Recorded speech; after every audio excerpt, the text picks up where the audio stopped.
Welcome to Sports Corner with Ralph Williams and Smokin' Jim Frazier. And now here's your host, Ralph Williams and Smokin' Jim Frazier.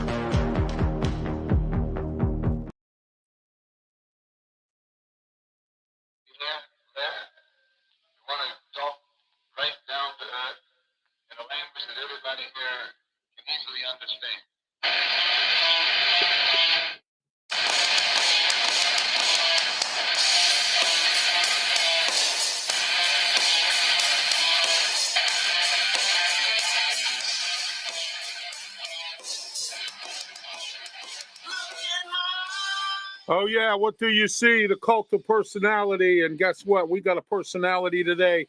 It's called Sports Corner. The personalities are me, Ralph Williams, your host, and my co-host, Smokin' Jim Frazier. Smokin' Jim, welcome to the program. Hey, I can't wait for this one, brother. All right. Hang on a minute, Smokin' Jim. I got to fix your volume here real quick or else we're not going to hear you. So there you go. All right, there we are. That's better, I think. Yeah, there we go. All right. Now, hang on a second. Let me try this one more time here. There we go. All right, we're good. I think we got you there. Try now, Smokin' Jim. I can't wait for this one, brother. All right, we're all set here. All right, welcome to the show. And today we have a bunch of guests on today. Our guest lineup is Stephen Thompson, the new beat reporter for the Pittsburgh Post-Gazette, who covers the Pitt football program. Big win this past weekend against West Virginia. We're going to pick his brain about a couple other things as well, but we're going to talk about this big victory and where Pitt goes from here. 4:30, we're going to have by phone Tad MAUREY.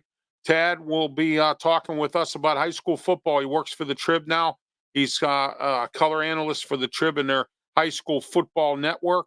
So we're going to see where that goes as well. All right. And at 5 o'clock, Shane STEADMILLER will join us. Shane is the guy who covers West Virginia football. He has a called the West Virginia Mafia, and he has a website, and he also does a show, and he also reports for them as well. We're going to have Shane on as well at 5:30 for our wrestling segment. Matt Silks, local independent wrestler. He'll be on to talk with us about local independent wrestling and much, much more. So that's our lineup for today here on Sports Corner. Right here every Tuesday, 4 to 6 p.m. live on YouTube, Facebook, and Twitch as well. And also, I want to talk with you today about the radio shows back. Our radio show will be back October 5. It's a Saturday, 2 to 3 p.m. Sports Corner Radio. Ralph Williams, Smokin' Jim Frazier, Claudio Rosano. 12:50 a.m., 92.5 on the FM dial, and The Answer. So we will be on there starting October 5. Starting October 8th, Wrestle Talk will be 1 hour every Tuesday, 5 to 6 p.m., Facebook, YouTube, and Twitch platforms. We will be on 5 to 6 p.m. starting October 8th. So mark that down as well on your calendar. Later on, we have the fake Mike Tomlin press conference coming up and a whole lot more right here on Sports Corner. All right, let me get started with my rant for today. All right. Broderick Jones, I don't know what's going on with you, pal, but I got to tell you, you're really digging yourself a deep hole. And what I mean by a deep hole is the fact that you have played your way out of a job on the starting offensive line for the Steelers. And here's the interesting part about it is I found out something very interesting on Sunday when Smokin' Jim and I were doing our post game.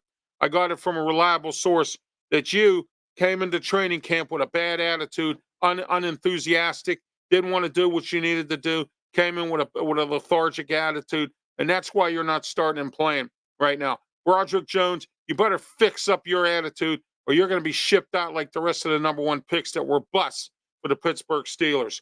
And that's Ralph's rant for today. Your wisdom, Smokin' Jim's wisdom. Hey, I'm going to just take you back off. Broderick Jones could be the best swing tackle in the league.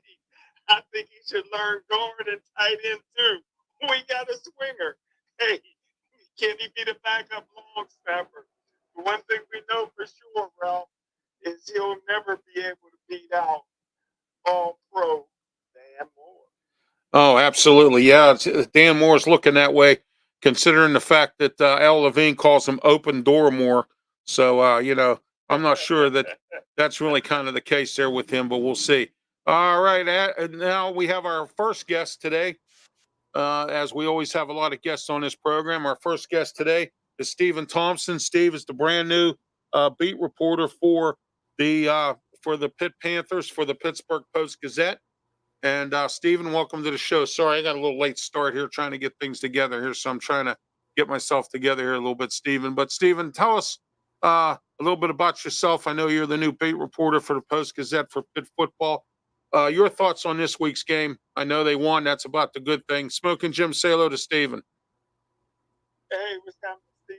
Glad you're on, buddy. All right. Can you hear him, Stephen?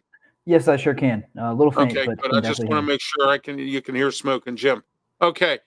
Stephen, what was your thoughts on this week's game other than the fact that they won? I think there's some things that they probably need to clean up, some bad penalties and some stuff like that could have bit them in the butt.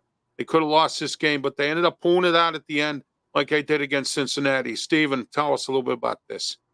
Yeah, so I think, first of all, just kind of the nature of the backyard brawl in general every time, at least that I have watched it since it came back in 2022, is that anything can really happen. I mean, these games are always going to be close. I think Pitt was the last time this game was played in Pittsburgh, the last time Pitt won, Pitt was, I think, a significantly better team, and I think the season kind of played out in that way to reflect that as well. But that was still a one-score game, and Pitt kind of won in, you could call it a fluky fashion on that tip pick six. And I don't know. So I don't think you can read a whole lot into what either team's going to be this season based off of this game. But emotionally, I feel like it was a huge win for Pitt. I think the backyard brawl last year and the way they lost it was kind of indicative of how the rest of the season was going to go. I mean, just no offense, no solid quarterback play, and it was reflected on the field. The defense kind of getting hung out to dry. But it's kind of the opposite this year. I mean, the defense had a bunch of bad penalties, like you alluded to.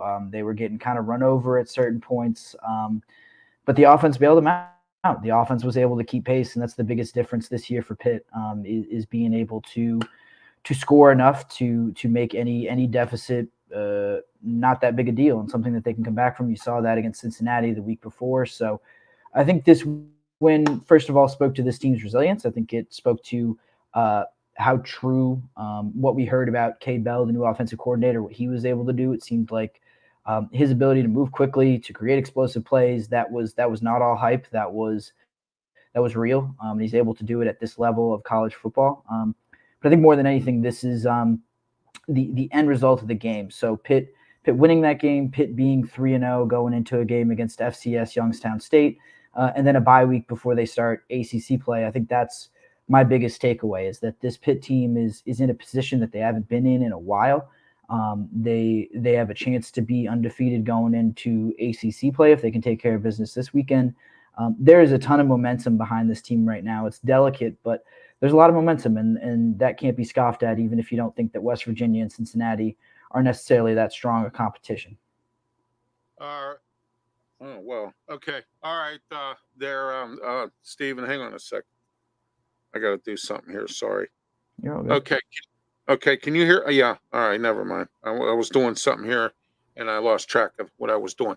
Smokin' Jim, you have any questions for Stephen? Smokin' Jim, you still there?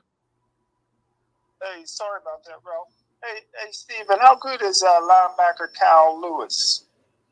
Oh, he's really good. I mean, it's funny enough, I'm actually planning on writing about him this week. But he is a different kind of athlete than I think Pitt has had in a long time. I mean, his speed, his leaping ability, his range of motion is pretty incredible, and that's why he fits so well in at that outside linebacker spot. He plays more towards the field. He plays a lot of coverage. But as you also seen, he can rush the passer as well. He's strong. He's physical. He's not the biggest guy in the world, but he is certainly athletic and strong enough and fast enough to play in space and to really be a problem in a lot of different ways for opposing offenses. Like I said, he is just a different kind of athlete than Pitt has had at linebacker really since Pat Narduzzi arrived in Pittsburgh. He's part of this young linebackers group that I think is really, really promising, probably the best single position unit on the team, and it's because of young guys like Kyle Lewis. I mean, Rasheem Biles is in there too, Braylon Lovelace, Jordan Bass. Like Pitt has a really solid core of young linebackers that I think are going to be really good for a really long time. You also have to keep in mind, for Lewis, this is his first year as a full-time starter. I mean, he's only got, I think, now 5 starts to his name, 3 of them this year. He's only going to get better. I think there's some stuff you can clean up in terms of how he fits against the run and how he fills gaps in that way. But the upside is really, really exciting. And it kind of starts with that athleticism and that speed and his ability to play sideline to sideline. Stephen, tell me a little bit about the situation with Heather Lyke. And I know you probably didn't expect this question, but I have to ask, what happened to Heather Lyke? Was it about the NIL? Was it the fact that we have a new chancellor, wants to start all over? What's going on with Heather Lyke? What happened here? Yeah, I mean, there's only so much that I can really say about that. I would say, stay tuned to the Pittsburgh Post-Gazette, post-gazette.com. Hopefully your subscription is up to date, because we will have more on that. Me and my partner, Chris Carter, we'll be writing about that pretty soon. We'll have some more details there. I think it's just pretty clear that Chancellor Joan Gable, who I believe started last spring, I think spring of 2023, just thought that the athletic program needed to move in a different direction. Heather Lyke was very good at the job that she was hired for, but I think, 2017 was a long time ago when she was hired. And I think about all the changes that have come to college football. You mentioned NIL, but this house settlement that is kind of up in the air right now, that is an extra $20 million a year that athletic departments are going to be on the hook for. So just the job that an athletic director had to do, even 5 years ago, is so different from the job that they have to do now. I think, without having talked to Chancellor Gable directly about this, I mean, I think it's pretty clear from her statement that she felt like there just needed to be a fresh voice, a change of leadership, someone to kind of push them in a different direction. I think with this next athletic director they're going to hire, I can't tell you I have a ton of details about why exactly Heather Lyke was let go or why they did it at this time, but I think you can kind of look at the official statements that Chancellor Gable put out and say, and maybe draw a bit of a line between, Pitt is not exactly an NIL power right now. They're facing a lot of transitions right now. Those things were probably connected. And I just think I think the fact that Lyke was kind of exploring other opportunities. I mean, Ohio State is one thing. That was a job that she was up for about a year ago, I think, or in 2023 or at some point. But then Northwestern, I think Pitt kind of imagines as a peer institution. So her kind of going after that job, leaking that she was a finalist for that job. I think that didn't sit very well with Pitt's administration. I think they said, if someone doesn't want to be here, then that's a problem. We need someone who wants to be here and in this for the long haul. All righty. I think you'll agree with me, Cade, and I think Smokin' Jim will as well. I like this new Cade Bell offense, Steve, and I like the way it, the no huddle situation and the way that they set up quickly. Do they have the athletes this year, do you think, to really run this offense, or do you think Cade Bell's going to have to wait about a year or two? No, I think they really do have the personnel to run this offense. I mean, look, Gavin Bartholomew is absolutely a Power 5 tight end. I think Eli Holstein has proven over these past couple weeks, and he has the kind of recruiting pedigree behind him that he is a Power 5 quarterback. I mean, Desmond Reed, the running back, has been unbelievable. He's electric every time he touches the ball. Kanate Mumfield has been there and done that at this level as a wide receiver. I think Kenny Johnson is really growing into his role as a true sophomore, being a good wide receiver, expanding his game. I think they absolutely have the athletes here. And, even if they didn't, I think they could still be a pretty competent offense. And I think they could still put a few points up, because I think the whole thing about Cade Bell's offense is putting guys in space, not necessarily, and he said this to us last week, not leaning on your talent to score points. It's being able as a coach to scheme guys open and to create some layups for your quarterbacks and your running backs to hit. And I think that's what he's done for a lot of these first 3 weeks is make things easier on an offense that is learning a new system, on personnel that's learning a new system. And when you have a redshirt freshman quarterback who hadn't made a start before 3 weeks ago, or hadn't played in a college game before 3 weeks ago, you gotta make things easy on him, and I think that's what he's done so far. So I'm a big believer in what Cade Bell has done so far, and I think the results kind of speak for himself. They're top 25 in scoring, I think, in points per game in the country. They are up there in terms of up in the top 15, I'm pretty sure, in terms of total offense. So he's been good so far. The challenge is going to get harder as they hit ACC play, but there's nothing I've seen over the past 3 weeks that indicate he won't be ready to kind of level up and take on that challenge. Smokin' Jim, you have any final questions for Steven? Yeah, just one quick one, Steven. Are you surprised after 3 pretty good games that Pitt hasn't cracked the top 25? No, I wouldn't say so. I think that speaks more to what the AP voters think of West Virginia and Cincinnati, quite honestly. And I mean, there's also the fact that Pitt had to come back from double-digit deficits in the fourth quarter in each of those games. I mean, they're impressive wins, but I can't say overall that Pitt has looked impressive enough to be a top 25 team. And, you know, unfortunately, that might not come for a few weeks. I mean, I think Pitt would probably have to stay undefeated through the North Carolina game in 3 weeks to start really earning some recognition as a top 25 team.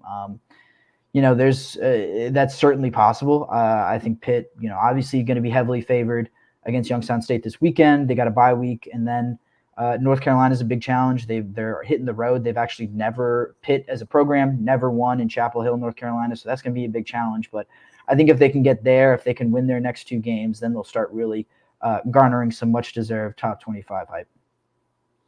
All right, Steven, thank you for being part of the program. Really appreciate you being here today. We'll have you come back on at a later time to talk some more about Pitt football. Stephen Thompson, Post-Gazette writer for the Post-Gazette. He covers Pitt. He's the new guy in handling Pitt along with Chris Carter. Chris has a busy schedule, so at times we can't get him on here, but we're going to try as we continue to do so. And also, Stephen, maybe down the road we'll have you on our new radio show, which is coming up on October 5. So, all right. So thank you, Stephen, and you have yourself a great day. Thank you. Thanks. Stephen Thompson, who is the beat reporter for the Post-Gazette, covers Pitt football. When we come back after these words, Smokin' Jim's boxing report and the fake Mike Tomlin press conference, all coming up right after these words.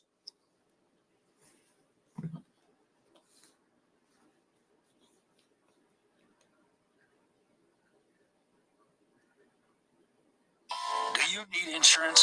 Well, I have an agent for you who has great customer service and will meet your insurance needs. Robin Campbell, Farmers Insurance and Bristol West Insurance. He will help you with auto, life, renters, fire, and more. Call Robin today at 412-366-3399. Tell Robin Ralph Williams sent you. Robin Campbell Insurance.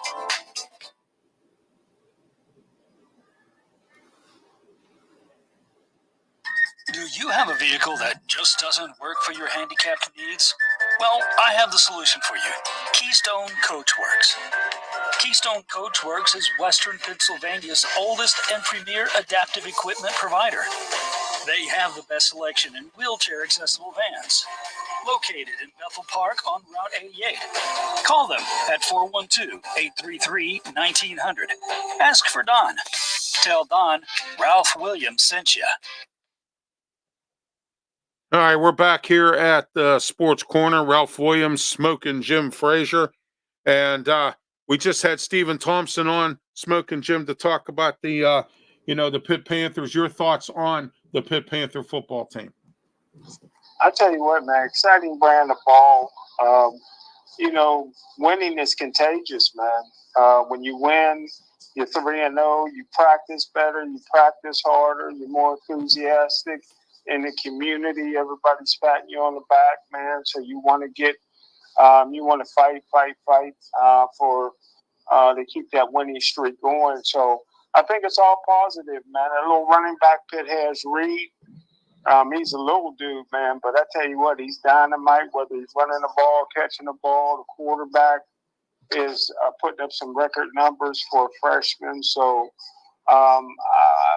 Pitt right now is the most exciting team in the city. All right, I agree with you on that. There's no doubt about that at all. Okay, Smokin' Jim, let's talk about your boxing report. Smokin' Jim's boxing report. I tell you what, Smoking Machine, I'm going to go to the MMA this week, man. I tell you what, man, my boxing report is all about Al Levine, the talking machine. Couldn't be more proud of him. He had his MMA event, and it was a major production, brother. From the sound to the cage, to the matchmaker, to the play-by-play team that was exceptional with their technical terms, the professional ring, card girls, 2 big jumbotron screens, and the lighting. So El Levine, the talking machine, in his debut as a promoter, did an excellent job. That's my boxing report. All right. All right. Coming up in a couple seconds here, we're going to have the fake Mike Tomlin press conference coming right up.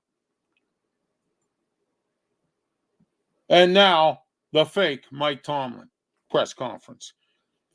It's great to be here today. It's hard to win in this league. Haven't been to Denver in a while. We used a lot of quarterback mobility. We ran the football. And displeased with the penalties, though. I think we need to clean that up a little bit. This week I have referees coming in both Thursday and Friday. Usually we have the referees come in on Friday, but this week we're going to clean up these penalties. I think our guys played hard, and I think that the Broderick Jones. This week he'll be washing my car. And he'll be going to Burger King to pick up my lunch.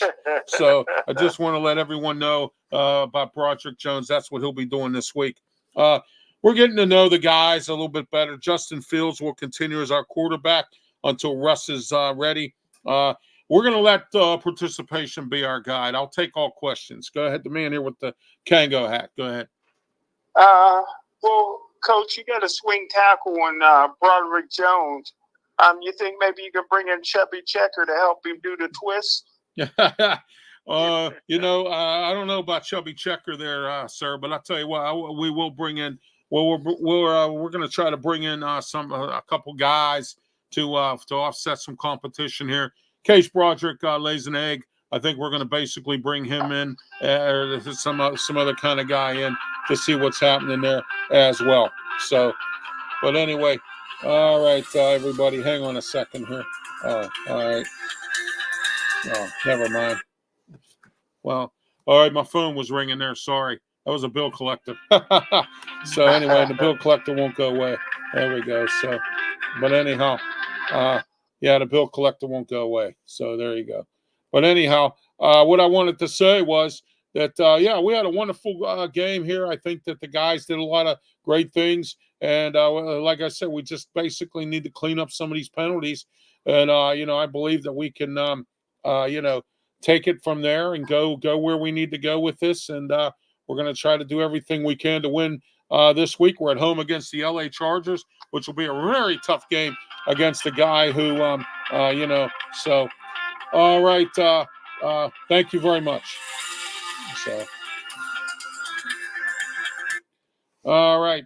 Okay, everybody. That was the fake Mike Tomlin press conference. And coming up here in a couple seconds, we're going to be having Tad MAUREY on. He's going to be talking about the high school football scene. Tad, welcome to the program. Hang on a minute, Tad. I got to get you set up here. Hello, Tad. Welcome to the program. Thank you. Hey, Ralph. All right. Welcome to the program, Tad. It's great to have you on here to talk about you work with the Trib now doing high school football, correct? That is correct. Trib Live High School Sports Network. All right. Tad, tell us a little bit about what's going on in high school football right now. I know it's young season, and I know you've done some color analyst games and things like that. What's going on right now? Well, I did a game last week, Aliquippa and Avonworth, or maybe that was 2 weeks ago. Avonworth jumped out on them 14-0, but Aliquippa, they scored 40 points unanswered. That's a heck of a team right there. They've only lost one 4A football game since 2021, and that was in the Whitfield Championship against Thomas Jefferson. So Aliquippa looks like the real deal yet again. Right. Quite a backfield that they have.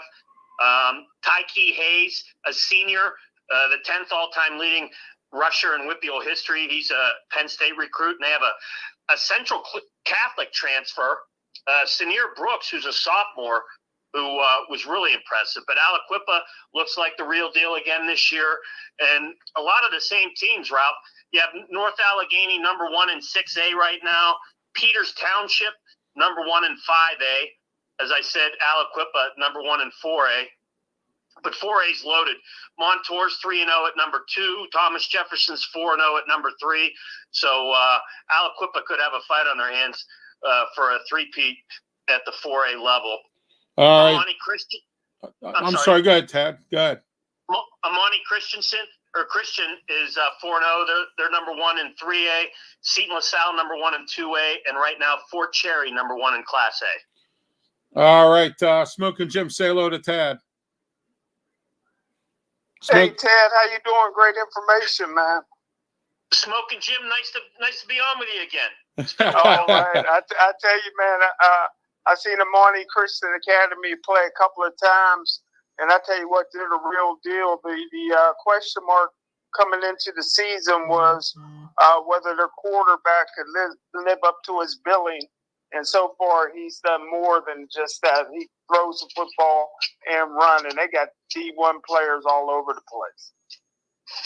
Yeah, they really do. They're a stacked team. Deer Lakes is another team that's really showing their worth here in 3A. They're the number 2. They're 4-0 as well. Avonworth, as I said, I saw them 2 weeks ago, and they were in the 3A championship last year against Bell Vernon. They're 1-2 right now. They've had a tough schedule, but that's a good team too. But Amani Christian certainly looks like head and shoulders the class of 3A. But there's certainly some teams in 3A that are going to give them a run for their money. All right, Tad. Is there what's going? I mean, high school football still strong. What happened to Mars this week? I see they lost again. What's going on with them? Well, Mars, they played Aliquippa this week. Oh, that's right. Yeah, that's right. They lost that game. It was 49-17. Wow. Now, I mean, Mars is a little bit down this year, but as I said before, Aliquippa's loaded, and they have that two-headed monster in the backfield that's just tough to stop. Hey, Ted, how do you like your new spot with the doing the Trib High School thing there? I know you were doing color analyst with Alex Panormius there at Duquesne. How do you like this job? Yeah, I did. I worked with Alex at Duquesne for years, probably 18 years in Duquesne football, and they just had a big win. Yes. This past weekend against Youngstown State, the first time they ever beat them. But no, I like it. Going back to my roots, I haven't done high school football in probably 24, 25 years. So it's good to get back to the purity of the game. And I've enjoyed it thus far. And I have a good one this Friday. I'm doing a 2A game. Bishop Canavan and who is it? Cornell. Oh, wow. That'll be an interesting game right there. We'll see where that goes. Cornell, they're second in the WPIL in defensive scoring. Wow. Clairton leads it. Clairton has only given up 7 points in the first 4 weeks. And Cornell, they're almost just as good. They've given up 3 points a game. So it should be a good battle. Bishop Canavan won that game 21-13 last year. But those two teams ranked very high in that classification. Hey, it's great to see Bishop Canavan back in the fold here, Tad. I know for a little while there, they couldn't even fill the team. And they were stinking up the joint a little bit, but it's good to see him back. Yeah, they had a decent year last year, Ralph. Yeah. And they're ranked. I'm sorry, they're Class A. I said right. 2A, but it's 1A. But Bishop Canavan's currently ranked 4th in Class A behind Fort Cherry, Clairton, and Southside. So they're certainly. I look forward to seeing them this week because it's going to be a battle against their offense and Cornell's defense. So we'll see which unit's better. What do we have to look forward to this weekend coming up with high school there, Tad? Well, I don't have the schedule in front of me right now, Ralph, but that's one game. But okay. we're getting into conference play, so a lot of the conference rivalries will start up. Probably some homecomings. I even saw a homecoming. I think Fox Chapel had their homecoming last week. Okay, seemed a little early, but right. But no, conference play has started, so a lot of conference rivalries should be starting to heat up. All right, Tad. Smokin' Jim, you have any questions for Tad? Any more questions? Yeah, Fox Chapel stinks, so I'm surprised they didn't play theirs the first game of the season against Baldwin. But I tell you what, I watched Fort Cherry. Fort Cherry, one of the most underrated programs. I tell you what, their coaching staff is something else. And I tell you what, they got some guys that can really, really, really run on their football team. I'm looking at all down in the PIAA, look for Fort Cherry and Westinghouse to hook up. And I tell you what, I think Fort Cherry and Westinghouse game may be one of the best games that we've seen in a long time if they both make it to the PIAAs. You know, a lot of the talk, Smokin' Jim, usually is about 6A teams and 5A teams or even 4A teams with Aliquippa, Thomas Jefferson, those sort of teams. But there's a lot of quality teams in the WPIAL down in the 2A and the 1A ranks, like you said, like Fort Cherry. I mean, they have to have a lot of respect. They're getting a lot of respect this year. They're 4-0, and they're number 1 in single A, like we said, and Clairton's right behind them at number 2. So we know what a powerhouse Clairton's been in 1A football over the last 10, 15 years. So to have Fort Cherry at number 1, you got to believe that's one heck of a football team. All right, Ted, thanks for being part of the program. I really appreciate it. We had to put you on by phone today, but in the future, we'll try to see if we can get you on the internet. But it was great to have you on the phone. Great to have you back here on the show. We haven't talked for a while, and you know, I'm excited to have you come back on during the playoff time, and we'll talk some more about high school sports. I'd love to do that, guys. Thanks for having me, and I appreciate it, Ralph and Smokin' Jim. You guys have a great evening. You too, and congratulations on your new job. Thank you. All right, thanks, Ralph. Talk Bye-bye. to you soon. Mm-hmm. All right, that was Tad MAUREY, who is the new reporter, or he's working with Trib or high school football for the Trib Sports Network, Tribune Review. Smokin' Jim, your thoughts on what Tad had to say? I tell you what, man, I'm excited about it. Luther Dupree and I, we do the Amani Christian Academy home games. And, of course, we differ on who should get the MVP trophy. Luther usually gives it to his cousin. But, hey, I tell you what, man, this is just a great year for high school football, man, all the way down, man, from A to Triple A to 4A, man. This is going to be very exciting. So I think the fans ought to get out. And I tell you what, Tad gets you excited. He has that enthusiasm. And I tell you what, I'm glad he dropped the nugget. I forgot all about Duquesne University beating Youngstown State. Yeah. That's a heck of an upset. Yeah, wouldn't it be interesting if when Pitt plays this week that we end up with two Pittsburgh teams beating Youngstown State? It's sad that two Pittsburgh teams will not be beating Boston College, because Boston College blew out Duquesne last Saturday or 2 weeks ago, and then Pitt has to play Boston College. So you know, with Bill O'Brien. Wow. So you know, we're going to see how that works out there. It's sad that we couldn't get both teams to beat Boston College here for a minute. That would have been a great upset right there. And I've seen Duquesne upset some teams. They not only upset Youngstown State, but about 2 years ago, they upset the Ohio Bobcats. They beat them. And it was like, score was like 18-10 or 18-13 or something like that. Yeah, it was a dog fight, but they beat them. So somebody recently told me that this year Russell Wilson has gotten more play time than Dino Tomlin for Boston College. Oh yeah. All right, Smokin' Jim, everybody out there. When we come back after these words, we're gonna have Shane Steadmiller come on here. He's going to talk about the West Virginia game, West Virginia athletics, and he's also on a podcast with Bubba Brewer. We'll talk a little bit about Steeler football. All coming right up. Stay right here.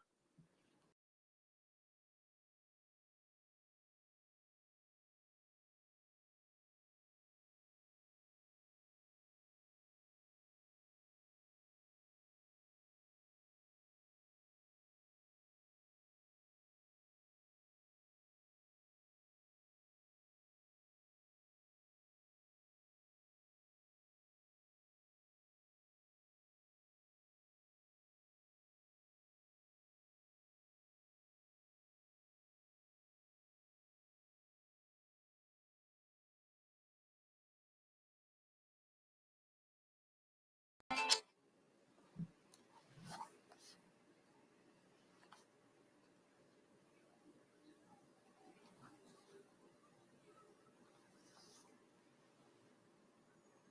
here today to tell you about some great pizza. This great pizza is at the original Hometown Pizza in Moon Township, right on University Boulevard. Call them at 412-264-4444. Again, that number is 412-264-4444. Eat in, take out, and delivery. Look forward to you calling them. Tell them Ralph Williams sent you, and you get a discount on your order. The original Hometown Pizza. All right, we're back here at the Sports Corner Show right here every Tuesday, 4 to 6 p.m. We have an exciting guest list today. We just had Stephen Thompson on talking about Pitt. And then we had Tad MAUREY on, who was talking about the high school football stuff going on in Western Pennsylvania. And coming up, we're going to have Shane STEADMILLER, who's going to come on. He's going to talk about the West Virginia Mountaineers football game that just happened this past week. Plus, on top of that, he's going to add, we're going to talk a little bit about the Steelers with him as well, as he's part of a podcast with Bubba Brewer, the Steeler Dynasty podcast, and he's part of that as well. And don't forget, on Saturday, October 5, 2 to 3 p.m., the return of Sports Corner radio show with me, Ralph Williams, Smokin, Jim Frazier, Claudio Rosano, 12:50 a.m., and 92.5 The Answer. We will be back on the radio. Smokin' Jim, I'm very excited about this. I can't wait, because there were some people out there who made the comments that we'll never come back, and we are going to be back. Your thoughts on this, Smokin' Jim? Hey, we got the three amigos. It's going to be fun, man. We got the greatest opportunity we've had. That signal was so strong. The facilities out there is top notch, man. It's easy for everybody to get to. So I can't wait, man. We have really an opportunity to do our fan base justice. Oh yeah, absolutely. Okay, now we're going to go to Shane STEADMILLER. Shane, welcome to the program. Covers Virginia football, has his own podcast called the West Virginia Mafia, I believe it is. Is that true, Shane? Yeah, Mountaineer Mafia. Yes. So, you know, guys, tonight's a big night for the channel. We have the Voice of College Football, which I'm on that channel, the West Virginia channel. We have a show at 7:15. We also have a show at 8, and that's the West Virginia Mountaineer Mafia. That's my show. And then at 9 o'clock, Bubba Brewer, myself, Steelers Dynasty Podcast, is going to do a joint podcast with Steelers Nation Australia. I know that's a mouthful, but let's get to that Pitt game, man. What a game, Ralph. I'll tell you. It was. Smokin' Jim, Sailor, and Shane. Hey, what's happening, Shane? It's been a minute. How you doing? All right, Shane. Yeah, that game was a great game, and Pitt's comeback was really something else. This is another disappointing game for West Virginia. I'll go back to what was it, 13-9? I'll go back to that, the Dave Wannstedt game. No, it wasn't quite that disappointing, but it has almost the same effect. The fan base is pitchforks and torches. It's Neil Brown. They are very angry with Neil Brown. Lack of aggression, playing not to lose instead of playing to win. And when Pitt was held to 4 yards in the third quarter, it went from, the old saying, sugar to crap. It did. It went, it was really, that's what made the loss sting so much, was the fact that the Mountaineers looked so good for at least a quarter and a half, and then for a total collapse to let number 10 Holstein kind of run rampant up the middle when it was 2nd and 30. Now the play calling on both sides, I understand, but I don't think there was any big play that kind of changed the game. I don't know where Pat or I don't know where Narduzzi's coming from, the old coach, with that, but people are angry with Neil Brown, and rightly so. Yeah, but I would be too, from a West Virginia fan, which I'm really kind of not. But I mean, I enjoy having yourself and Kevin Kinder come on and talk with us about West Virginia football. For a minute there, I almost stopped talking about Pitt football had some issues with media credentials, but I was able Yeah. to get that worked out with a couple people that I made a couple phone calls to in a higher up position that was able to straighten some things out for me. So, you know, but anyway, so I'm back and talking Pitt football and also talking about West Virginia and a little bit about Penn State as well. But, you know, I kind of figured Neil Brown was going to be on eggshells, you know, with this game, after losing this game. And now I'm hearing Jimbo Fisher could be, you know, coming in. Yeah, and you know, all that. That's a big rumor. I don't want to get. I mean, last night so we had 2 shows last night. The first show was just ranting and raving, and the second show I kind of did 15 minutes of just scolding the fans, saying, you know, the sky's not falling. There's conference play coming up. West Virginia still is going to be competitive in the Big 12, but this play calling issue, the aggressiveness, it's not a one-off. Last year, the Houston game and Oklahoma State, they were not, the game wasn't lost because of the players, which they are. It is lost because of the players, but it was lost because, I think, of play calling. They have talent. If you just line up, you know, and look at the, you know, the stats, it blows your mind. But Pitt, let's talk about Pitt real quick. They went from 3-9 last year, or whatever the record was, to this year. You know, they're looking like they can win the ACC. State. Next week we play Youngstown State, and we're going to be 4-0 for the first time since who knows when. You know, I think back to, what was it, 2000? What was the year that they won the Big East? Well, the ACC they did real well, but they had that one loss early. I think the one year they won the Big East with Dave Wannstedt, I think they started at 4-0. I think that was back. That's what I'm thinking about. Yeah, it was about his second or third year in the thing, you know. So, but I want to bring up something else. Shane? Okay, hang on, Shane. Yeah, Shane. I'm not real disappointed, Shane, in what happened in the backyard brawl. I think West Virginia, you know, has a lot of talent. Anything happens. The backyard brawl, anything happens. Yeah. I remember Dan Marino's junior year. They're the number 1 team in the country. They're up 14-0 at home against Penn State, end up losing 48-14. I remember. I was at that game, Smokin' Jim. Right. Their only loss of the year cost them a national championship. So I look for West Virginia to rebound. Hey, the running game travels, and they got the running game. That travels on the road. That travels at home. Anywhere. So I look for West Virginia to rebound and have a really solid season this year. And that's and Smoke Jim, that's what I said last night. And here's the thing. West Virginia fans are spoiled. Going back to the, you know, 03, 04, 05, things kind of turned around and they had a good 8-year run there. And then 2012, things started to slide back down with Dana Holgerson. Neil Brown has a really good recruiting class, and I'd hate to see them make a change. I would like to see at least 18 more months. But, you know, I understand the frustration, but if you do a hard reset, which is exactly what it is, because I did an interview with a mother and father. Both of their sons play, 2 boys play Division I football, one for Ohio State, one for Baylor. Now it's transferred to Oklahoma.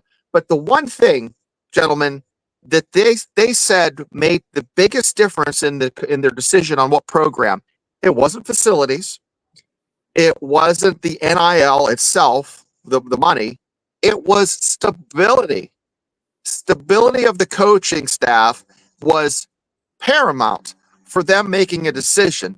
So when there was talk last year that Narduzzi was on the hot seat, I was like, uh-oh, here we go again. Now Neil Brown's on the hot seat. Look how the tables can turn. So I just asked the Mountaineer fans for patience. But what I want to get to, Ralph, before I get done running my mouth, the Pitt West Virginia game needs to continue. West Virginia needs to get Alabama off the damn schedule and schedule Pitt. That's it. That's all I got to say, fellas. There you go. I'd like to see Pitt West Virginia, Pitt Penn State. I'd like to see that back again.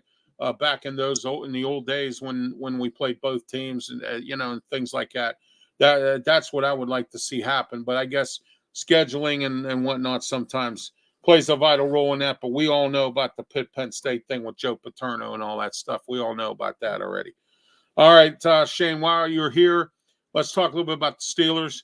They pulled out a victory on Sunday against the Denver Broncos, 13-6. But guess what? It wasn't pretty, but it had teeth, and they ended up still winning the game. And because I just got done watching The Firm late last night, and Tom Cruise said it's not pretty, but it got teeth. Well, guess what? This wasn't a pretty win, but it got teeth.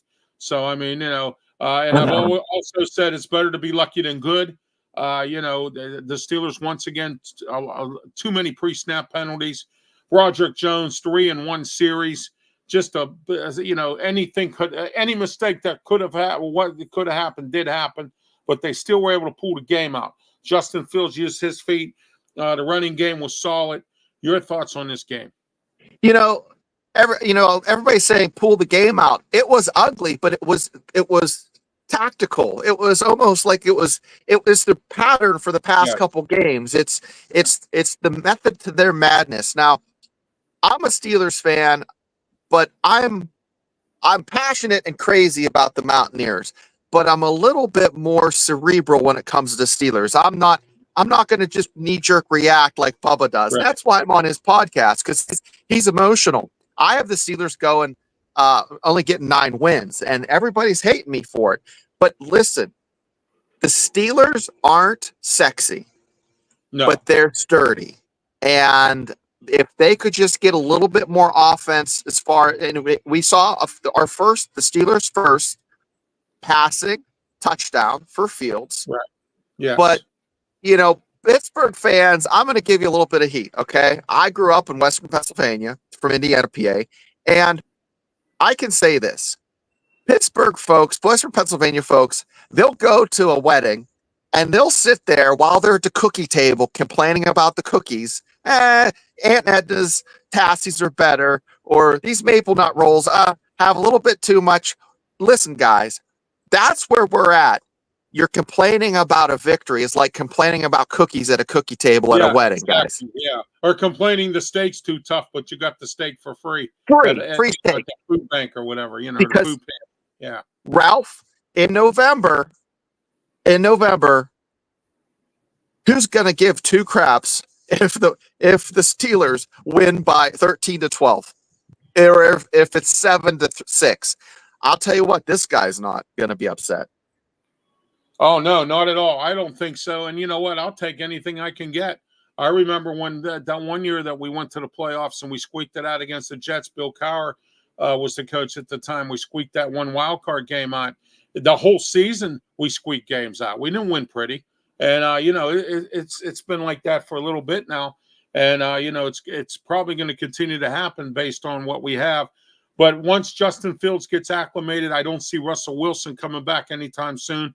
It's looking like his calf injury is carrying on. Tomlin said today on his press conference that there was going to be Justin Fields will start again, despite the fact they kept pressing him about Russell Wilson, Roderick Jones, and everything else. Smokin' Jim, any questions for Shane? Anything you want to add? No, I don't. You sure? You don't want to add nothing about the Steelers? Oh, come on. Well, I'll tell you boys something. You laid it out perfectly. Oh, okay. Yeah, there you go. Broken clocks right twice a day, and I'll tell you this: I called it on the show when we did our crossover show with Steelers Dynasty and Steelers Nation Australia. And Mark and Bubba laughed at me when I said my prediction for the MVP for the Steelers year is Fields. I said Russell Wilson's going to get hurt. Now, it happened a lot sooner than I predicted, but guys, Fields is serviceable. This is all going to help the team next year, because getting this kid reps right now with the ones and having Russell Wilson, even if Russell Wilson has hurt feelings, he's going to be helping him out. And this is great for the future of the Steelers. Yeah. Thanks for having me on. He has 4 coaches in his ear. He's got Arthur Smith, our 2 quarterback coaches, and then he got Russell Wilson. So, Justin Fields is getting a lot of tutelage here, Shane, but let's see what he does with it. I mean, I think so far he's done pretty adequate. He's won. So, and that's all that counts. And I'm on our a football roundtable on Wednesday night in Detroit. And we got some guys that come on and they talk about the Bears and how Justin Fields this, Justin Fields that. Well, guess what? Justin Fields is 2-0, everybody. Yeah. 2-0. So I don't know what his ceiling is. Yeah, but hey, I'll take what I have right now with him. Exactly. So will I. I mean, I'll take it as well. All right. Also, Isaac Salamalu supposedly is getting close to coming back, although Spencer Anderson hasn't done a bad job there. He's held, you know what he said, or he's holding the fort down until Salamalu comes back or keeping the seat warm or whatever. But we'll see what happens there. Your thoughts on Broderick Jones, Shane? I heard from a really good source down at the Steelers, that covers the Steelers, that he came into training camp with a bad attitude. What's your thoughts on Broderick Jones? Came in with kind of body language. The body language I read from this, when he came off the field, he was doing the hands in the air, like what the hell's going on, and then he was doing the hands to the left and the right, like the penguin, looking to the left to the right, trying to play the blame game. Guys, when you're that animated, you can't have that body language as a professional athlete on the sideline. You come out there, you take your lumps, and then you have conversations behind closed doors. Yes, the refs, it might not have been that bad of a hold, especially when you see Watt getting freaking, it looks like a prom pitcher. He's always getting held because that's the only way they can stop him. Every pitcher I see a Watt, a guy is behind him, like holding him behind the waist like it's a prom pitcher. Guys, that's not what Broderick Jones was. When you get caught once, they're going to look at that. They're going to keep their eyeballs on you to see if you're holding on the next play and the play after that. So, guys, where there's smoke, there's fire. He got it called 3 times. That's 15 yards, especially for a number 1 draft pick of his size, his athleticism. There's no excuse. Get better, get right, and lose the attitude. Oh yeah, absolutely, yeah. And he's doing another Shooks Okorafor. Shooks just quit on New England. He just walked away. I don't know what happened to him. He got that big contract from the Steelers, got an ego, and just said, "Oh, screw this," and didn't want to play. And then on top of that, too, you got Broderick Jones in a wrong position. He's supposed to be at left tackle, but Open Door Moore has actually been pretty decent. Excuse me, so far. So, he can't get Open Door Moore out of there. Smokin' Jim's buddy there. Right, Smokin' Jim? Smokin' Jim earlier said he's a Pro Bowler. You can say that again, brother. Hey, just like Troy Edwards, the number 1 pick, couldn't beat out Hines Ward. It don't matter where you're drafted. Yeah, man, exactly. you got to Amen. Man, you got to beat the guy out, and can't nobody beat out Dan Moore. Hey, I got to tell you a little story about Troy Edwards. I had a TV show on PCTV. It was called Sports Talk with Ralph Williams. And we were sitting there having a debate about, it was me and a few other guys that I had on the show. We're sitting there having a debate about who the Steelers were going to draft. I had a draft show. I had a couple. I think Jerry DePaula was on. He was covering the Steelers then. And I had him on the show. And we were all talking about who the Steelers were going to take. I was the only one in the media that said they would take Troy Edwards because they needed a wide receiver real bad. And I said, you know what, they're going to reach. They're going to have to take Troy Edwards because there's nobody else going to be available when they come time to pick unless they trade up to get him. And guess who? They picked Troy Edwards. And I got to tell you, I was right on that one, but he was a bust. And speaking of busts, looks like what's his name is back? Edmonds. Terrell Edmonds is back. I don't know, guys. It's good to have these guys back. Let's talk about these studs they got in this draft. James Pierre's back on the practice squad. They signed him back today. So we got some of our what do they call them? What the Tom Donahoe used to say, Smokin' Jim, Salvation Army. We're not the Salvation Army. Remember that? Yeah. The garage sale guys. They have masking tape on their helmets. Yeah, hey, exactly. Well, what about Frazier and Beanie Bishop? The 2 Mountaineers that are really coming up and looking good for the Steelers.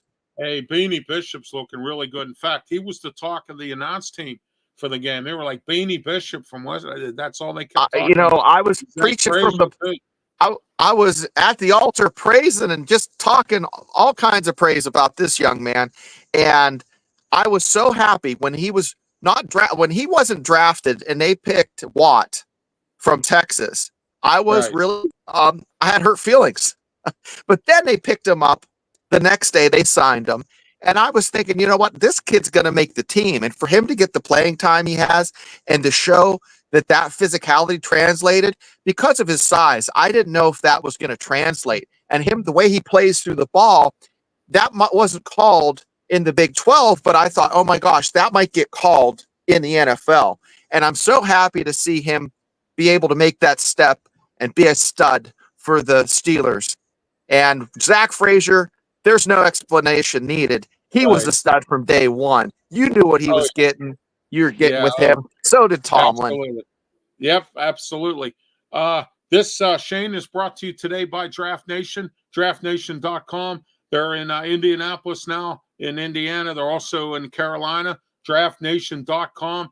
$9.99 a month. You get a draft magazine inside your inbox of your email for $9.99 a month. That's less than a cup of coffee a day. You know, coffee these days is expensive. I remember when it was 50 cents. It's now, who knows how much coffee is. I don't drink coffee, so who cares? But anyhow, you know, coffee can be expensive, and it's even cheaper than that. $9.99 a month. DraftNation.com. Get on their website. They have shows on there. We are also on their Sports Corner is on there as well. We have some of our material on there, and also we are an advertising sponsor with them as well, and they are here with us. It's DraftNation.com. Joe Kuglis, J.D. Toth, and all them guys, great people, and also Dave Finoli, and Chris Fletcher, the authors. So don't forget to subscribe to Draft Nation today and get that in your inbox for $9.99 a month. All right, Smokin' Jim, you have any final thoughts for Shane before he goes?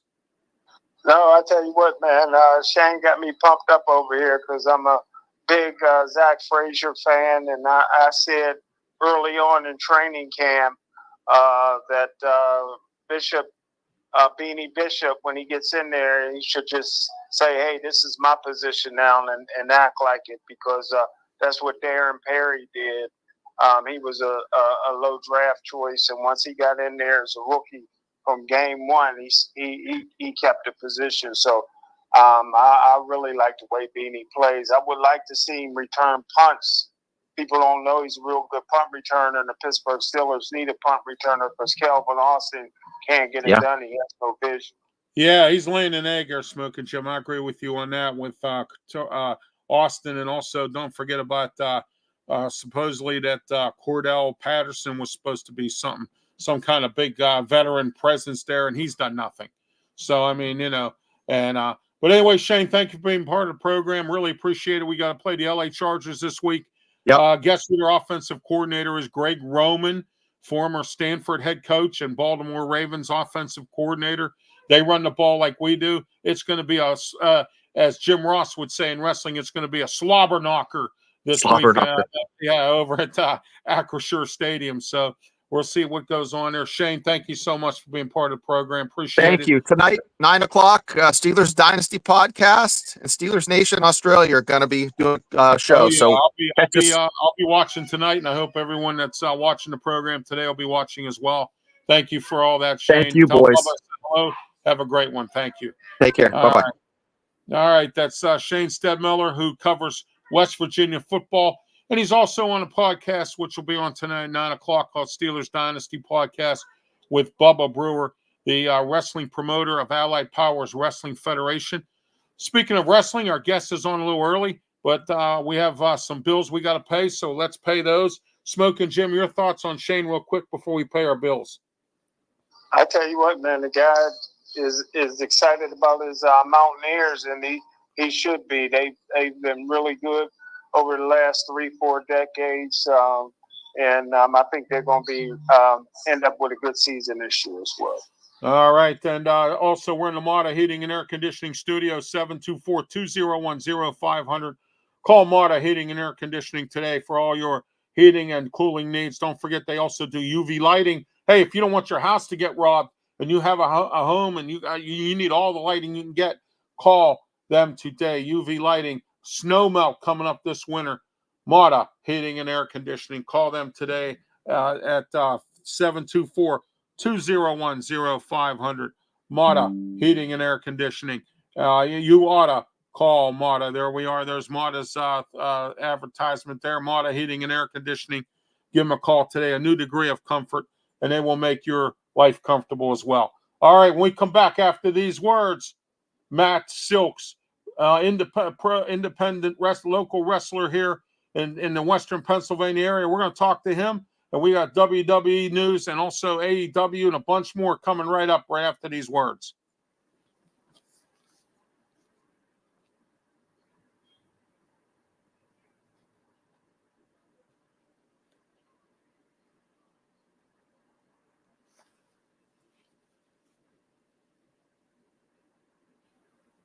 Digital data gives you on-demand access to a team of professional web designers and data-driven marketers for an affordable monthly flat rate.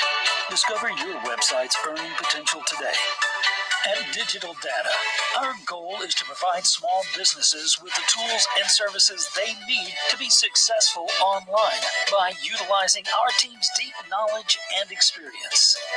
Call now, 866-276-9504.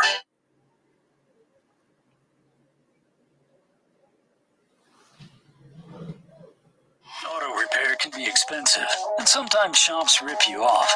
But I have a shop for you to fix your car the right way at the right price. Big Dog Auto in West Mifflin by the Allegheny County Airport. Oil change, state inspection, and more. Call today, 412-999-0191. For good car repair, call the Big Dog. Big Dog's Auto. Open Monday through Friday, 9 a.m. to 5 p.m.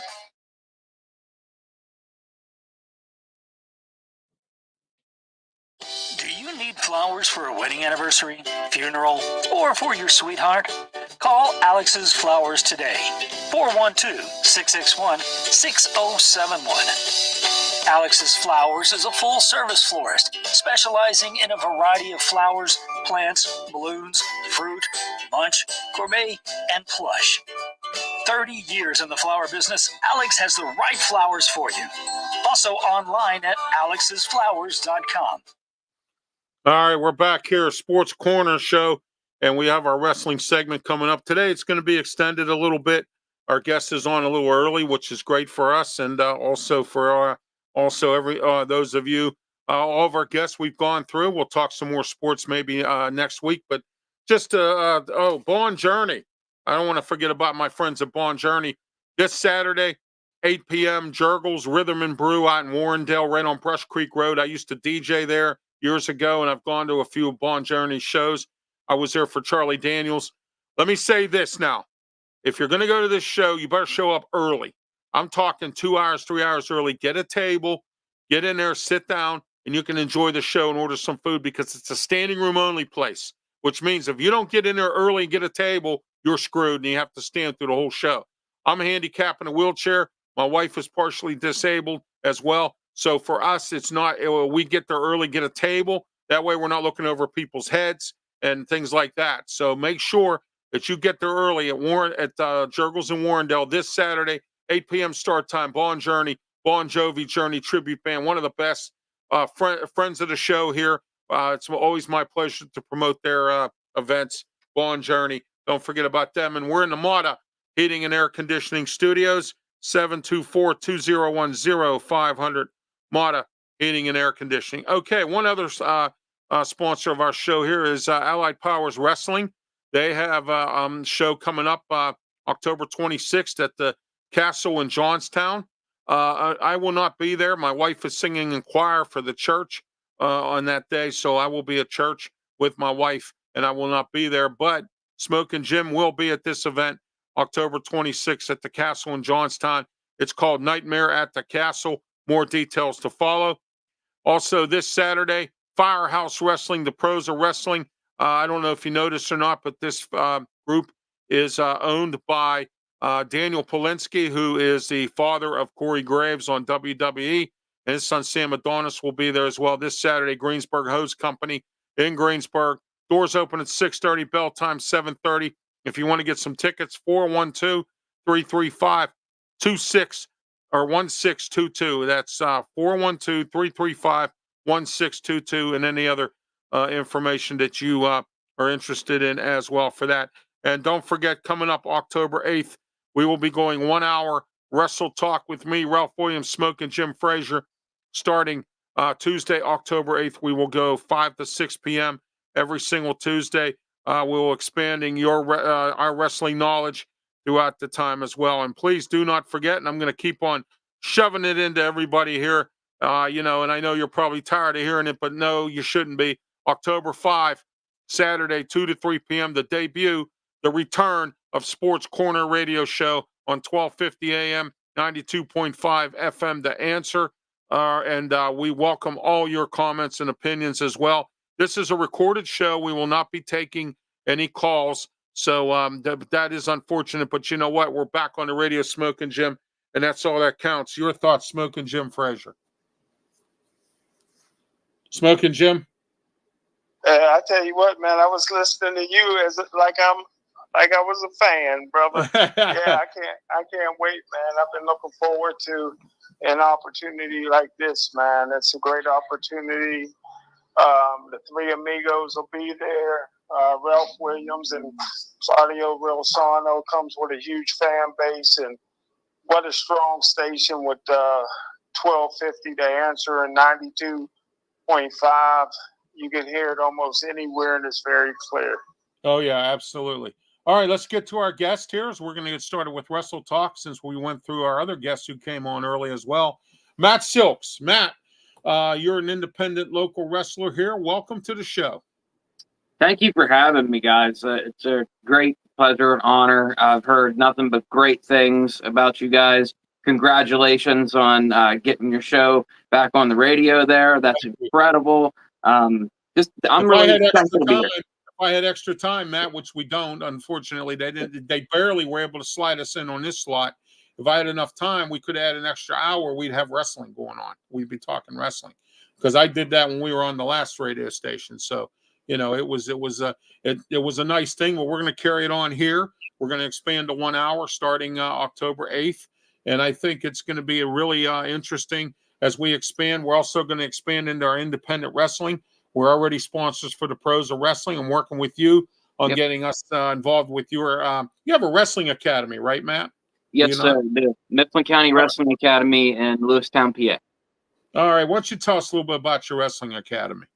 My school runs Monday, Wednesday, and Friday. I like to start out around 4:00. I get home later in the afternoon there, so I like to start around 4:00, and sometimes we go until about 8:00. We actually just trained last night, and we will be again tomorrow. But we also have, HWF, Honorary Wrestling Federation here in Lewistown, an original company my wife and I started roughly 4 or 5 years ago now. So, and we're really getting into the nuts and bolts of that. And the school has been nothing but a godsend, because we've been able to promote the people that are taking the steps in their young career here at the school. So it's awesome. All right. And don't forget, on October 12th, I forgot to mention, Enjoy Wrestling is going to be down in the South Side. I will be there. Smokin' Jim, I presume, will be there with me on October 12th. Smokin' Jim, I'll give you more information. More information to follow. Enjoy Wrestling will be down on the South Side, right down the hill from where I live here. So that's going to be very interesting. We'll try to make that on October 12th. That's a Saturday. It's going to be interesting to see how that show goes as well. Matt, tell us a little bit about yourself. What wrestling groups you've been with over the years, and things like that. Yeah, man. I proudly was a backyarder from probably 2004 until about 2010. I linked up with a guy named Bulldog James Dillon, and he's pretty known around the PA state. He's doing some things in Georgia right now. At last I heard, he was doing some production work for All Elite Wrestling, which is awesome. Dylan brings a lot to the business. He introduced me to Rob Noxious, who runs Fort Noxious, and I attended his school for a couple of years. And got into, meeting some great people, Jay Money, Jason Havoc, Mark Mest, Tom Zarb, Jim Good, all these guys that really molded me to, run what I'm running now. And I actually still have one of those guys on board with me, Jason Havoc. He's helping me with a lot of things. I mean, from the training aspects to breaking things down to understanding them. We're doing some story work with him. So it's cool because you're doing both sides of it. You're doing behind the scenes, you're doing some stuff on the show. Right. But a couple other places I'm working at. I mean, like I said, I work CCW, which is a big company in Harrisburg, then 814 Wrestling in Johnstown area. Right. And, Yes. several other places. We just left a company in Pittsburgh, McKeesport PWX. We were tag team champions there for a while. I had a guy on some time ago, Mark Johnson. I had him on last year. He was on here from PWX. Yep, So yep. Smokin Jim, say hello to Matt. You have any questions for Matt? Hey, what's happening, Matt? No, I don't have any questions right now, Ralph. All right. Smokin Jim is in Bethel Park right now. He's getting ready for his 7 o'clock broadcast with Al Levine, the Talking Machine, Nick, Harry Callis, and I think Mike's on tonight, right, with you guys, or Mark, or whatever his name is there, Smokin Jim? Yeah, Mike's on tonight. Yeah, Mike, Chip Hayner was on last week, so Mike will be on tonight. It's on Bethel Park TV and also online on Facebook and YouTube, the Pittsburgh Sports Line Show. Smokin Jim's part of that, and as well. So, and then don't forget on Wednesday nights, Smokin Jim is also can be seen on the basement. I call it the basement broadcast. It's the Cannons or whatever it's called with Jim Allenbogen and Al Levine and Smokin Jim Frazier. They talk sports for an hour in Jim Allenbogen's basement. The Gun Show. That's what it's called. The Gun Show. So there you go. I call it the basement broadcast. So there you go. So, but anyway, Matt, what made you want to get started in wrestling? I mean, I know you said you were in the backyard and all that stuff. What was your inspiration? Was it a professional wrestler? Was it just somebody who did you go to an independent event? Did you Hulk Hogan? What got you started in wrestling? What made you really get going? I actually failed my 3rd grade year in elementary school. And I met a kid named Andy Hoare. He's my best friend. He does commentary and stuff for us on the HWF shows. But we're having a big one in October here, October 26th, a haunting at the Coliseum. But he had a Stone Cold Steve Austin action figure like cup thing. And it's actually kind of cool. A couple years ago, because he knows the significance of this, he actually got me one of them. And they're really rare to have because this is in 1998, somewhere around 97, 98. But Andy introduced me to Monday Night Raw. I got to hear The Rock, and I was instantly drawn to it. I was like, man, like he's awesome. Like I'd never seen him wrestle before. I just heard him talk, and it was probably 10 seconds, and he had my full attention. The look of everything, the way it was produced, the smoky environment, you know what I mean? The loud bangs, the never knowing what's going to happen. I think that's what really got me into it. Besides, I really love the aspect of getting in the ring and doing the work. I really do. I always have. Oh yeah, you guys work hard, man. I've been to some of your events, or independent wrestling events, and I got to tell you, I love it. I was just recently at one up here in Allentown here, section of Pittsburgh. Enjoy Wrestling was across from my building here, and they had Allentown had a community event, and they had Enjoy Wrestling there. And my mom came with us, and I was like, oh, because she gave up on WWE. We would go to some matches down at PPG Paints and Mellon Arena and all that stuff. And she kind of got tired of the same old stuff and this all the time. And she said she enjoyed it. She'd like to go to another one. She loved it, man. We sat there. The wrestlers were like right in our face, and we were right up in the front. It was just so good. Bubba put on the show he did in Indiana. In April, Smokin Jim and I were at. I've sent pics through the internet on that one, and it's a great thing to watch, and it's hot, it's popular, and people enjoy it. Matt, they like the fact that the wrestlers are close, the prices are cheap, and they're not afraid to give you your autograph, smile, shake hands, say hello to you, get you involved in the action even a little bit. You know, that's what I like about independent wrestling. Yeah, I agree with that.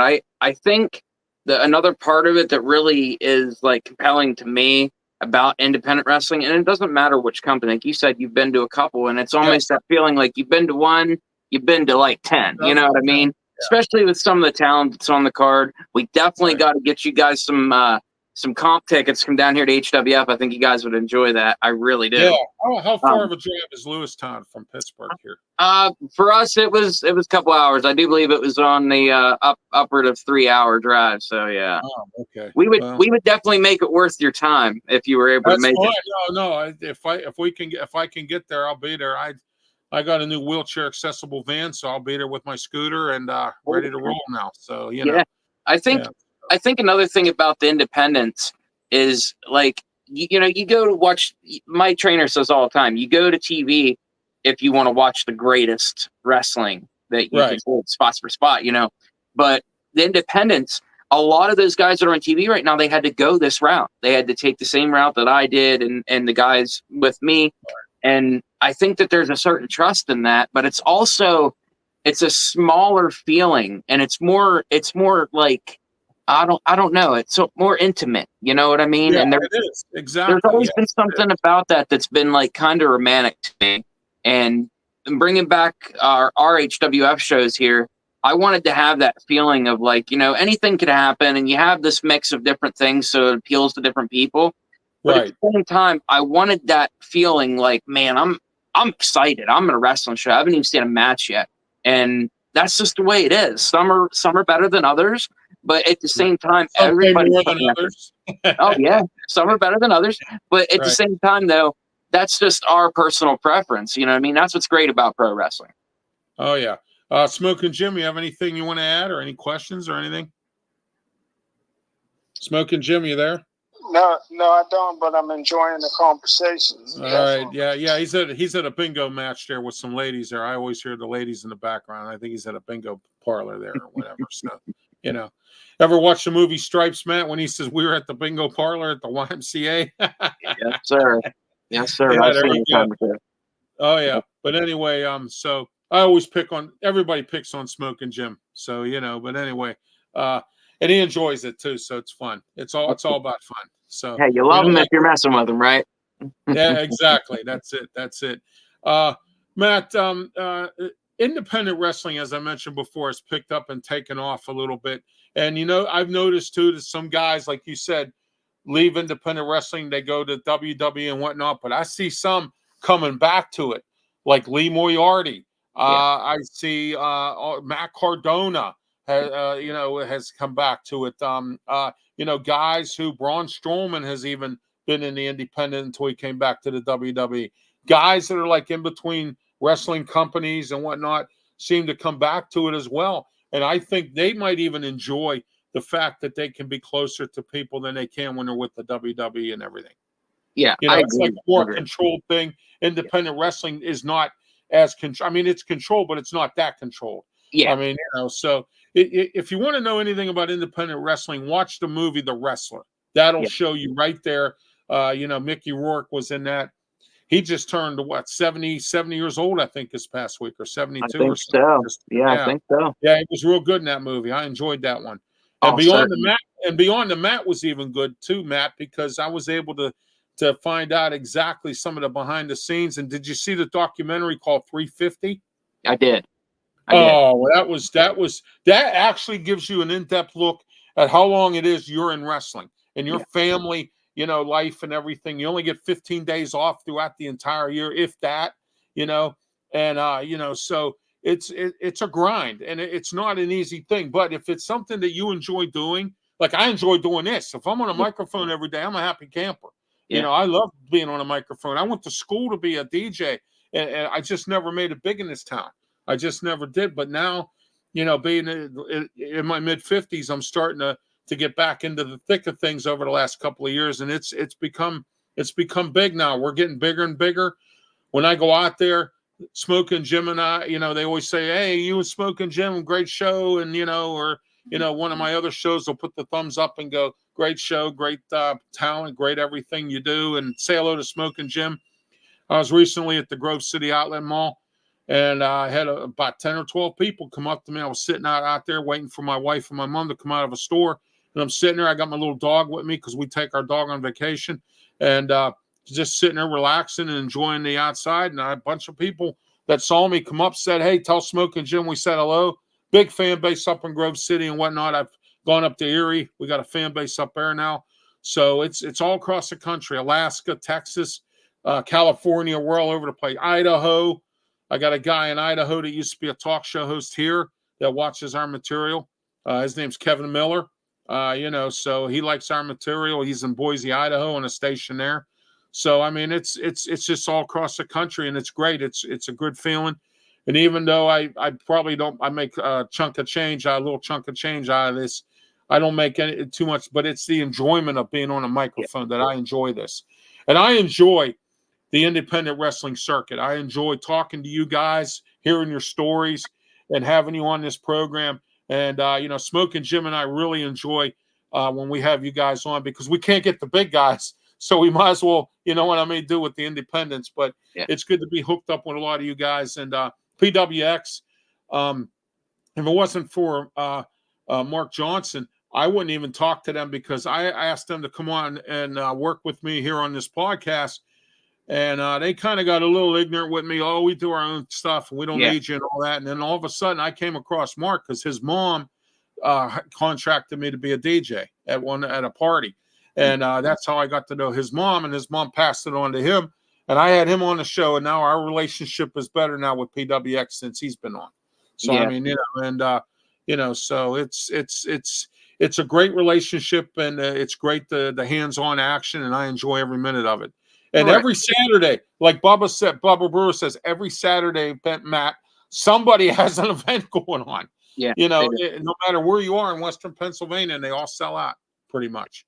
Your thoughts on the Western Pennsylvania circuit, Ohio, West Virginia? It's moved out there. We have a wrestler from Michigan. His name is Kevin. He's a nephew of a friend of mine up in Michigan. He's in his I'm sorry, his name's Randy, not Kevin. Randy.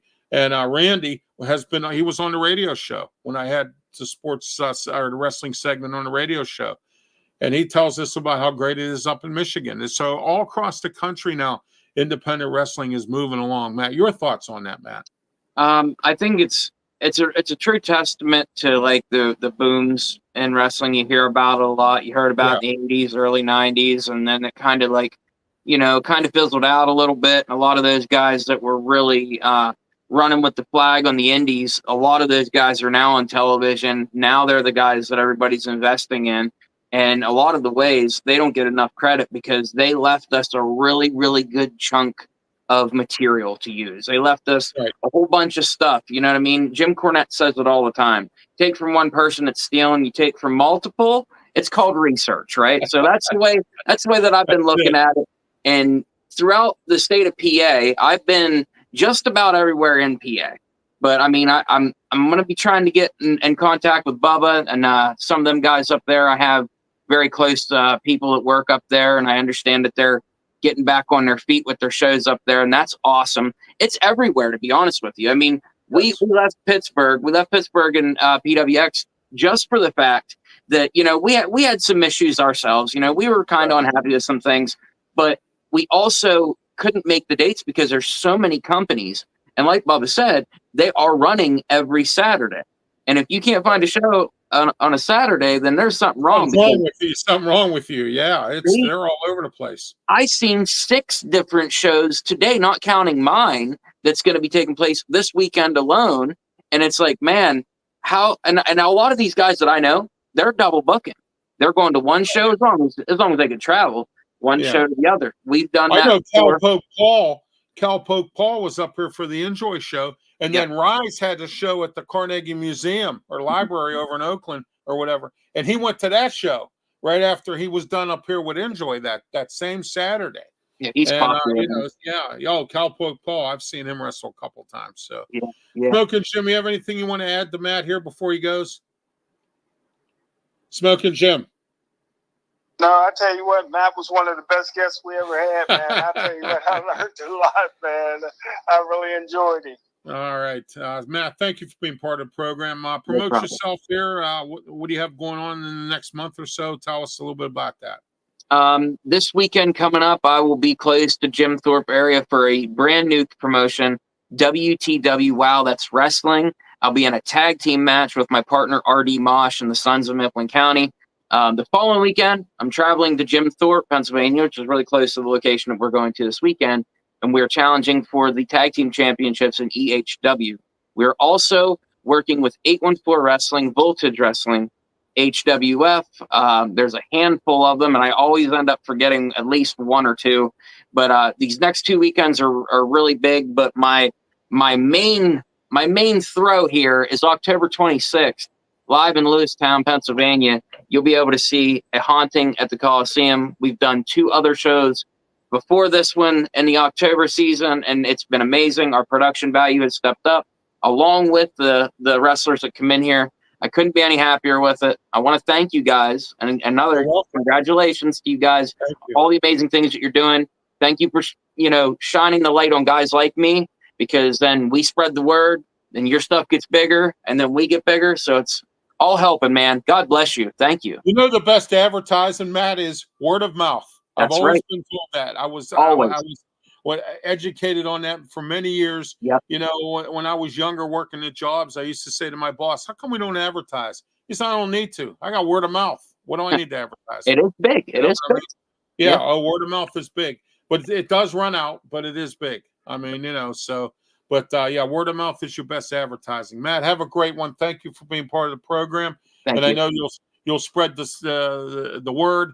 And we're looking to sponsor some more wrestling companies and get our word out there, our brand, our product, as well as help you get yours out there as well. So just keep me informed. Send me some more of your brochures and flyers or whatever, and I'll advertise it here. So thank you so much again. Thank you, Jim Frazier, also. All right, Matty or Jim, did you hear him smoking Jim there? Matt said, have a good day. I don't know if you heard Matt. Thanks, Matt. All right, there he goes. He hasn't finished his card game, so All right, Matt. Have a great one. Thank you. God bless you. That was Matt Stokes, local independent wrestler. It was great to have him on today in an extended version of the Wrestle Talk. Your comments are welcome as always. RXJ is here. He says hello, Ralph, and I apologize, RXJ. I didn't get to you right away, but it's great that RXJ is on the show all the time. Welcome to the program. Smokin' Jim, your thoughts on Matt? I'll tell you what, Ralph, it's just amazing, man. These guys, man, I like the story, how he got involved in wrestling, how he got exposed to it. It's kind of similar to Claudio Rosano's story, how he got in baseball as a young kid. And it's just amazing, man. Now he's a professional athlete, a professional wrestler, and he's traveling around. And I expect big things from Matt. Oh, yeah, absolutely. And we're going to have big things as well, where our word is out there, and it's going to continue to be out there because we talk about the independent circuit here on Wrestle Talk, not just the WWE and the rest of the and the rest of the gang there. Don't forget, October 8th, we go 5 to 6 p.m. Wrestle Talk with me, Ralph Williams, Smokin' Jim Frazier. We're going to be live every Tuesday, 5 to 6 p.m., immediately following Sports Corner show. And we're still here on Tuesdays. And then don't forget, Saturday, starting October 5, we will be on the Answer 1250 AM, 92.5 FM, talking sports. Me, Ralph Williams, Smokin' Jim Frazier, and Claudia Rosano. We are the A-team. The only thing we need now is one more, and we'll really be the A-team or Smokin' Jim, huh? You there, Smokin' Jim? We'll really be the A-team. You're right. I used to, you're right, the A-team, brother. Oh, yeah. Firehouse Wrestling, the pros of wrestling, this Saturday. Greensburg host company number 1 in Greensburg. Doors open 6:30, bell time 7:30 p.m. Call 412-335-1622. And I'm going to get you some more information on Enjoy Wrestling's event coming up on October 12th. I will be there for that event. Nightmare at the Castle, brought to you by Ralph, before you go there, what's happening on the 12th? October 12th, Smokin' Jim Enjoy Wrestling will be down on the south side. They have a new facility down there And there's also events going on at the Rex Theater that you and I can participate in as well. The only problem with the Rex Theater is it's bad for parking. That's the only downfall. But the other facility is right on, I believe, Sarah or Jane Street there. We'll get all the details in the coming weeks. It's October 12th. It'll be on the south side. Enjoy Wrestling. So, so we can go see that. And then also they have wrestling coming up, I think, in October. There's an event going on at the old Rex Theater right down there on Carson Street. So, get there early so you can get a place to park. I'll probably be taking the Port Authority because I'll just come down the hill on the bus and it'll be easy for me to get home, easier for me to do it that way rather than trying to park my van somewhere down on the south side. Smokin' Jim, you know how it is down there. I sure do. All right, Nightmare at the Castle, October 26th, Allied Powers Wrestling Federation, Bubba Brewer's promotion. He has a big event coming up, the Nightmare, and it will be a nightmare down there for this event down there in Johnstown. Allied Powers Wrestling Federation, who we sponsor. We also sponsor the Pros of Wrestling this Saturday in Greensburg with Daniel Polinsky. We're in the Mata Heating and Air Conditioning Studios. You ought to call Mata, 724-2010-500. Mata Heating and Air Conditioning, they are our studio sponsor and will continue to be our studio sponsor for a while and longer here on Sports Corner, RW Media Productions. And don't forget www.rwmediaproductions.com, brought to you in part by Digital Data, who put together my new website. Smokin' Jim, let's get started here. AEW, WWE, your thoughts on this past week's programs and coming up Bad Blood, your thoughts on that as well. Hey, real quick, let me just ask a quick question. Does Trapper Tom have a show coming up at all? I believe they do, and it's this Saturday, and I can't remember where it's at, but I'll get it. I'll find out from him. Hang on a minute. Let me see if I can find it right now. I think I can. Hold on a minute. Let me look it up here. I know they're doing something. I think in the next couple of weeks they're somewhere. I think they're somewhere else. They're out of town. I know that, but I can't remember where. So hold on. Let me look. They haven't been at Sheridan at the Langley Post in a few, so that's usually where they're at. Let me see here. Okay, yeah, here we go. All right. Okay. Let's see where they are. Okay, Smokin' Jim. This week, KWSA Wrestling will be in Coriopolis at the Steel City Saloon, if you're interested. The 6 o'clock start time. Then they'll be at the on Saturday, October the 19th. They will be at the Timothy Moore Memorial Battle Royal and whatnot. That will be at the American Legion in Sheridan. So if you want to, maybe we can, you and I can rendezvous there at the Sheridan Langley Post there, the American Legion in Sheridan. We can line up for that. Yeah, that wouldn't be a bad idea there. Keystone State Wrestling Association. Go out and check out their events and look them up online and get their phone number and information because they do fundraisers, which means, like, for instance, if you're tired of the hoagie sale, spaghetti dinners, can't find volunteers, well, you don't have to go that far. Get a hold of Keystone State Wrestling Association and call them, get a hold of them, find out what they're, and get them to help you with a fundraiser. They help firehouses, they help boroughs and communities and whoever. I mean, get wrestling for a fundraiser. That's a great fundraiser to make money. It's better than selling popcorn, hoagies, and whatever else, spaghetti dinners, can't find volunteers, that kind of thing. So, it's easier to do it this way. And then Smokin' Jim, January 11th, December 7th is their show after that. They'll be at the Langley Post. And then on January 11th next year, there'll be another Battle Bowl, and that'll be at the Langley Post. So in Sheridan. So there you are.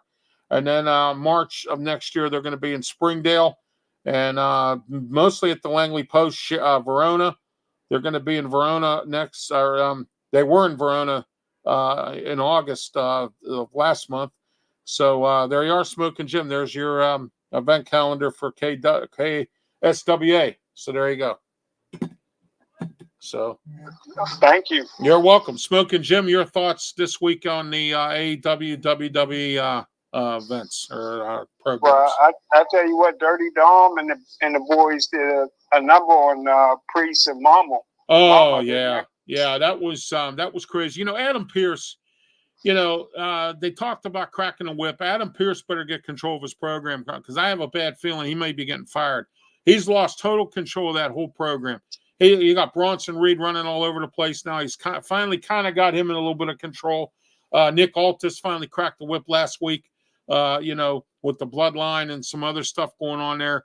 So, finally, they're starting to do a little bit of whip cracking here.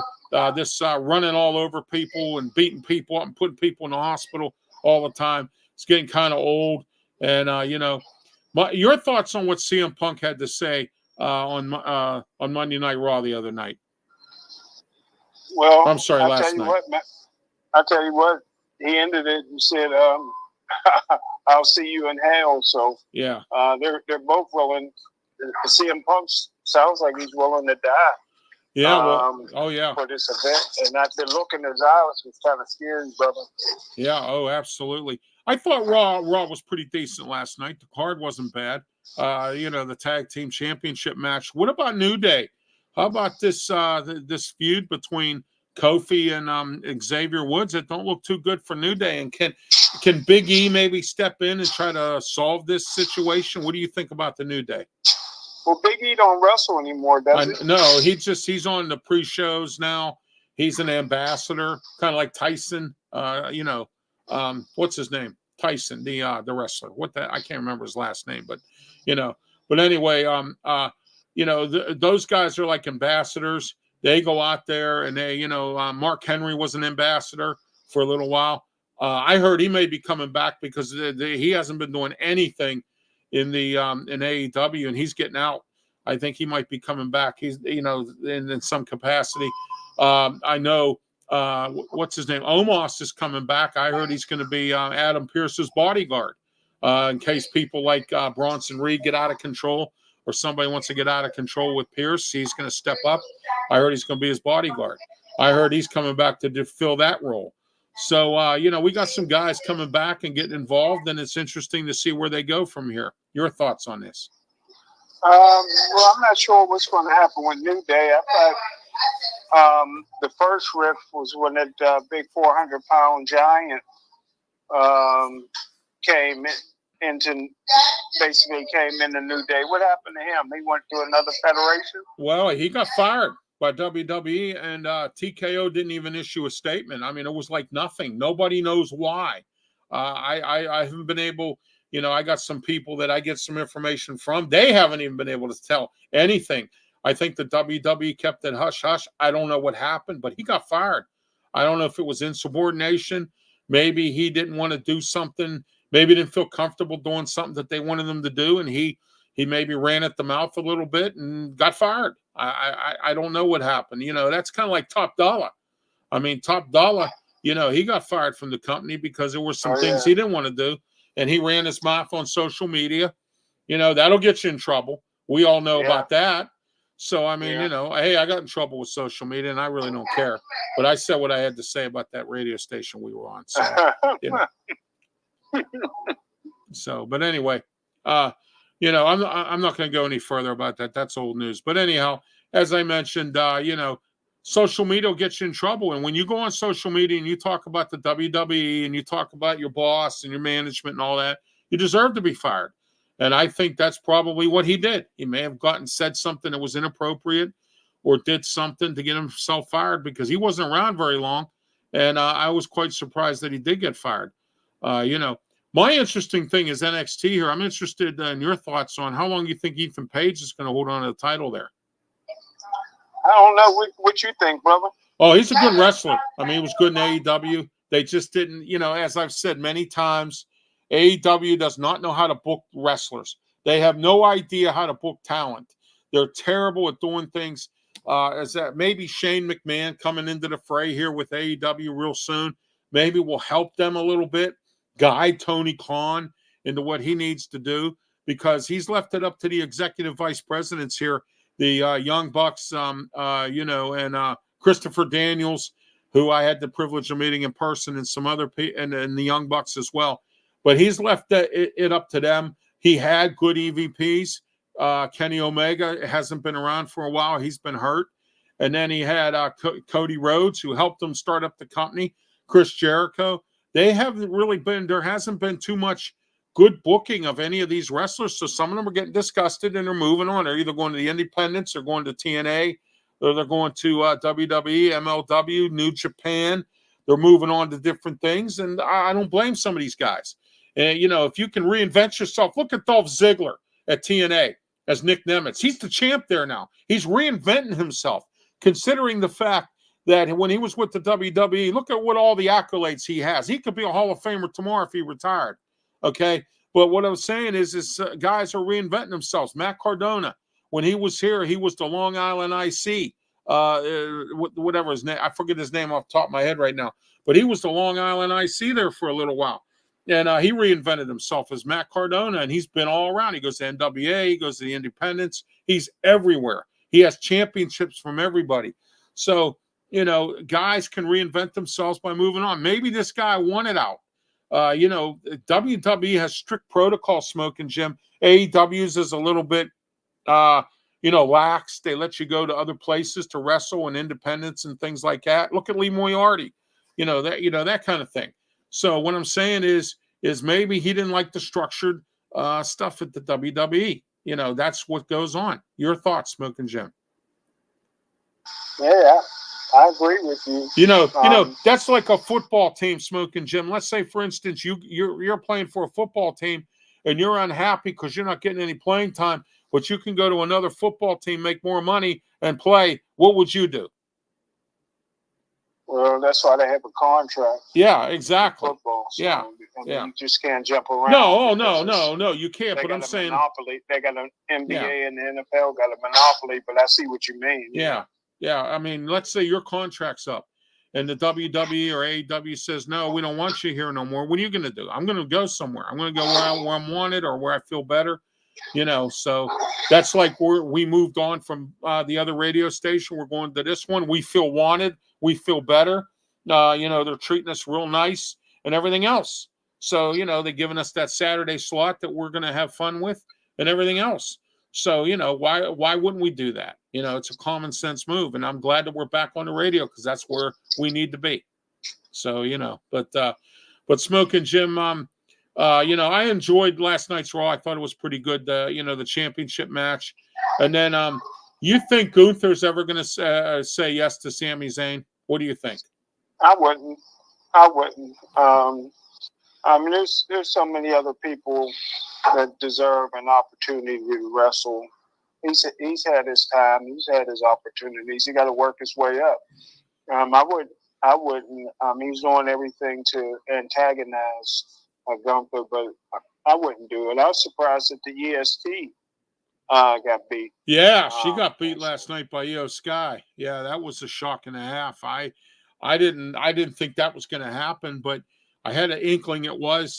I have a feeling that team's going to break up, Smokin' Jim. I said this from the beginning. I don't think Jade Cargill wants to be a tag team wrestler. I think she wants to be on her own, win a championship, have a faction like she did in AEW. I think there's more to it for her than there is.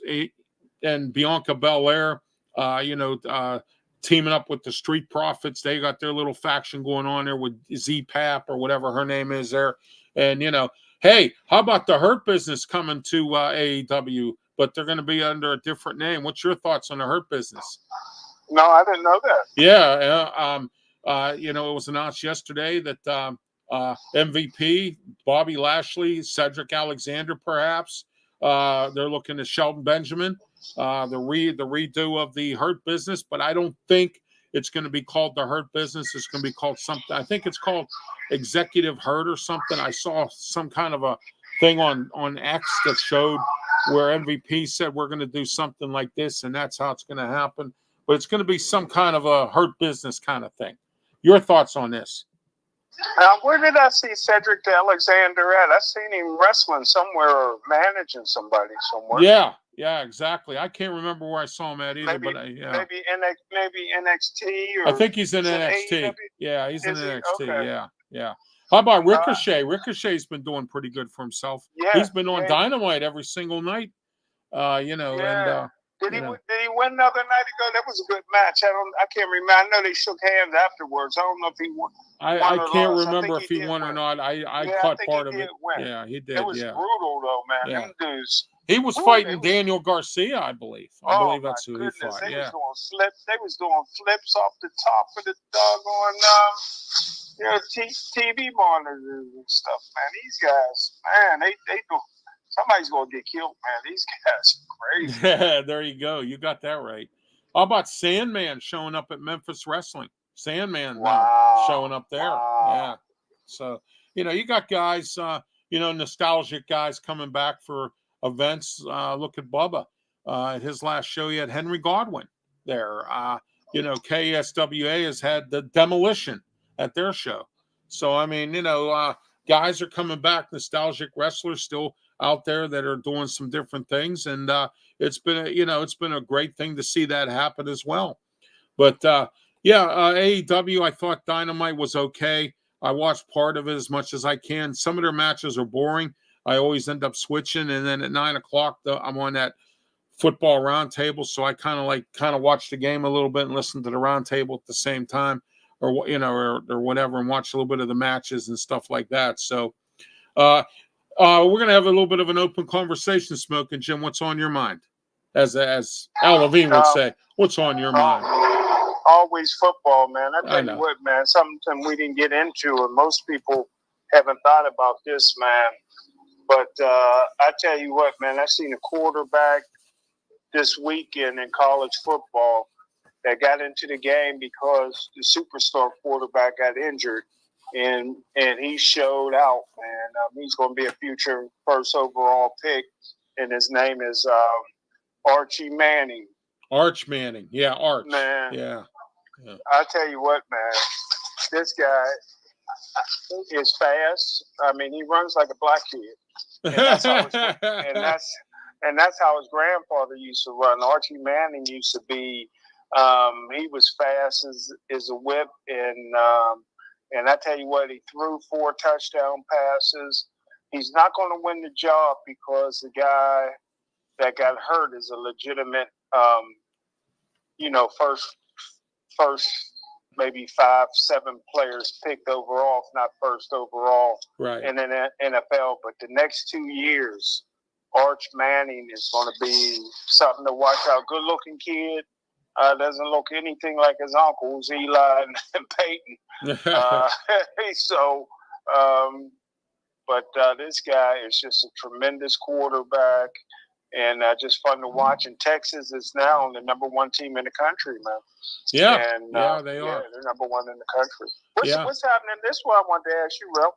What happened to Florida State? Oh, my gosh. You know what, Smokin' Jim? I got egg on my face because I was the guy who argued with Luther when Luther said Mike Norvell's a bum.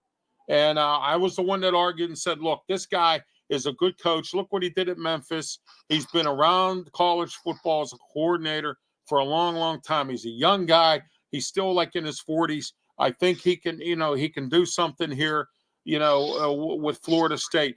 But you know what? Florida State has struck out since Bowden retired and everything else. I mean, even Jimbo Fisher really wasn't. I mean, he was okay. But how about Florida? How about Florida? Florida has stunk up the joint down there too, and Is that right? I think Miami's doing good. Right? Oh, Miami's doing real good with Mario Cristobal this year. Scott Morganroth, who's on the External Bum Show with me on Saturdays. We got to get you on, Smokin' Jim, on the External Bum Show. On Saturday, some Saturday morning. So, but anyway, you got Miami now. They could have a really good season with Mario Cristobal this year. And I think Cristobal, this is his 3rd season. The first 2 where he stunk up the joint, and down there. But now he's starting to get the recruits he wants, the players he needs, and I think Miami's going to be good. Florida International or South Florida don't even look too bad. I mean, South Florida is even starting to come around a little bit, So, and I know a lot about that stuff because Leo Haggerty covers South Florida. So, Florida International, Florida Atlantic. All them small little Florida schools now, Smokin' Jim, are starting to take the recruits that once Florida and Florida State used to have. And now, Pitt's taking them and everybody else is taking them recruits from Florida. in Western Pennsylvania. You got some real good contacts. Yes, I do. Ralph, I tell you that. Yes, I do. I can get anything I want, any kind of information about anything in Florida. All I need to do is pick up the phone. So, and Michigan and Detroit and all that, Michigan Wolverines, look at them. Squeezed out a victory against Arkansas State. I mean, they only won by 10. So that black coach going to end up getting fired. I'm not going to mention his name here, but the general manager of the former radio station that we were on went to Michigan fan, huge, has a helmet in his office, has Michigan stuff all over his office and everything else. Praised about this guy, said he could pick up where Jim Harbaugh left off and all this other stuff. And 28-18 against Arkansas State, I don't know. He's going to be another Grady Pope or whatever his name was, Grady Hope or Grady Hogue. Yeah, remember him? Dude. They always say the hardest thing is the first coach to replace a legend. Yes, exactly. You don't want to be the first coach. You want to be the coach that replaces the coach of a legend. Well, how about Nebraska? They haven't been good ever since what's his face left. How about Auburn? Tommy Tuberville left down there, and Auburn has been out of control. They haven't been good. Auburn, in fact, you don't even hear about Auburn anymore. Yeah. I mean, I could name you a dozen teams that had legendary coaches over the years, and just and they're not around anymore, and no one's been able to pick up the slack. Michigan got lucky with Jim Harbaugh. Okay, yeah. Michigan got lucky, and I think right now, Dave Wannstedt would say, if he was still our coach, I think Pitt would be in better shape than where they are. I really believe that. Well, I know for one thing, and I don't disagree with that, but I know they were sending players to the NFL left and right. I mean, yes, because Dave Wannstedt, what made him so good was he had a relationship with every head coach and every general manager in the NFL.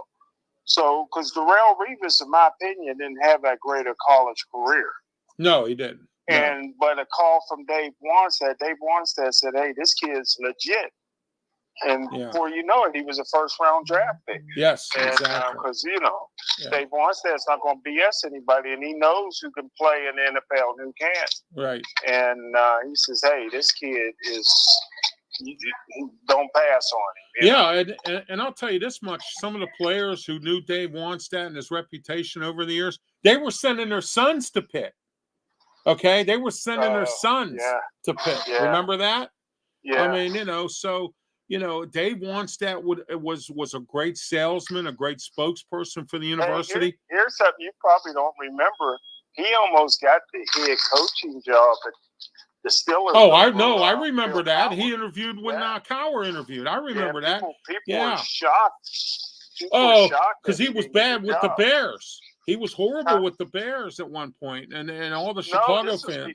This was before all that. He was just an assistant coach. Maybe it's because he was coming from Dallas. Oh, yeah. He was down there with Jimmy Johnson down in Dallas at the time. Yeah, I know. I remember. Yeah, that's probably why they're like, man, we ain't giving no Cowboy no job. I think that's what happened with Matt Cavanaugh when he tried to get the Pitt job. He was a Ravens. I'm glad we didn't give him that job, because when he came to Pitt, he was horrible as an offensive coordinator. Horrible. Horrible. And look what he did to what's his face. The one that the kid from Miami that went to the Jets when he was quarterbacks coach there. What the hell was that kid's name? Gonzalez I can't remember the kid's name that came out of Miami, and he was with the Jets. Oh, Matt Cavanaugh do this, and this. Sanchez, Mark Sanchez. Remember him? Oh, yeah. I remember Sanchez. He's on TV now. Oh, yeah. Horrible. He was horrible. He did nothing for that guy. So, I mean, and then it was so bad here that Shady McCoy walked into Dave Wannstedt's office and said, "If you don't fire Matt Cavanaugh, I'm not coming back." And he left because he wouldn't fire Matt Cavanaugh. See, the problem with Dave Wannstedt is he refuses to fire his friends. He's so, loyal. and then finally he fired him and brought in Frank Signetti. that toward the end of his tenure. He finally fired him, and the only reason he did that was because Jeff Long, the athletic director at the time, went to him and said, "I want him out of here because we lost a key athlete because of him. I want him out of here." So he ordered him to fire him, and he fired him. He fired Matt Cavanaugh and brought in Frank Signetti. So I mean, you know, I didn't know any of that. yeah, Wow. yeah. Well, Frank Signetti, you know, was a good coach then. I don't know what happened to him this time around. Maybe his father dying or something. I can tell you a story. I got recruited to West Virginia by Frank Signetti's dad. Oh wow! And, okay, yeah. I went down there, man, and they said I was too small. They wanted me to go to a junior college called Potomac State first, Wow. and then they would bring me up 2 years later. But yeah, Frank Signetti's dad was the head coach of West Virginia when I was being recruited, and I was being recruited by Pitt with Jackie Sherrill. Oh wow! Coach. Yeah, I remember Jackie Sherrill. And I kept staring at it. We're in the blue room, what they call the blue room, and it was really nice, man. And I'm staring at his hearing aid. I didn't know he wore a hearing aid, man. Yeah. But I had no shot. I had no shot at Pitt, man. They had maybe the 10 highest rated recruits in the country. So Jackie Sherrill hardly even knew I was there, man. But yeah. But yeah, Frank Signetti's father wanted me to go to a junior college called Potomac State. Yeah. Oh wow. Okay. So. Wow, Potomac State. I don't even know where that's at. Yeah, Potomac State. Potomac State, man. Wow. Yeah. Yeah, I don't even know where that is. All right. Do you need an affordable DJ for a party? Call DJ Fun today, 412-545-4317. Big time party DJ, been around 15 years.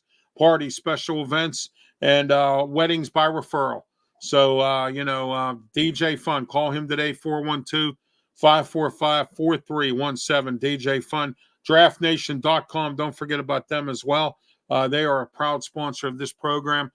Sports Corner, draftnation.com.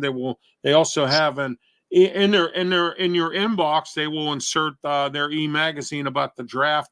$9.99 a month. That's not bad. They only raised it 99 cents in the last 4 years. It was $9 a month. Now it's $9.99. So still affordable. Get that e-magazine, and don't forget Wrestle Talk goes 1 hour officially October 8th. And don't forget, we go 1 hour right here on our same platforms. And don't forget about the radio show, which I already posted. And don't forget about the event this Saturday with the Pros of Wrestling in Greensburg Hose Company #1. They will be there this Saturday. The Pros of Wrestling, brought to you by Daniel Polinsky, the father of Corey Graves. 412-335-1622. Call them today. Doors open 6:30. Bell time is 7:30. All right, Smokin' Jim, time to wrap it up here. Sports Corner. Any final thoughts before we leave? No, great show, man. Booking Machine, you did your thing as usual. There you go. So tell Al and the boys I said hello there. And, don't forget tomorrow afternoon, 3 p.m., Ralph's Opinion. It's Ralph Wednesday. Ralph's Opinion, 3 o'clock, 4 o'clock, Ralph's Opinion Local. We got a lot to talk about, including a couple different these progressive magistrates letting criminals out that are reoccurring crimes. We'll talk about that tomorrow. 4 p.m., Ralph's Opinion Local, 3 p.m., Ralph's Opinion. And then at 9 o'clock p.m., join me on the NFL Roundtable with Jeremy Ballrick and Kneecap Biting, the Detroit Lions podcast. I'm on a roundtable discussion about the NFL every Wednesday, 9 p.m. Also, don't forget to join me Thursday night at 9 o'clock for the Fire Up Show with me, Candy Ebling, and Jeremy Ballrick. And Saturday, 9 a.m., the External Bum Show with me, Ralph Williams, Scott Morganroth, and also with the Leo Haggerty and Jeremy Ballrick. For Smokin' Jim Frazier, I am Ralph Williams. Have yourself a great one, and please be safe. Thank you.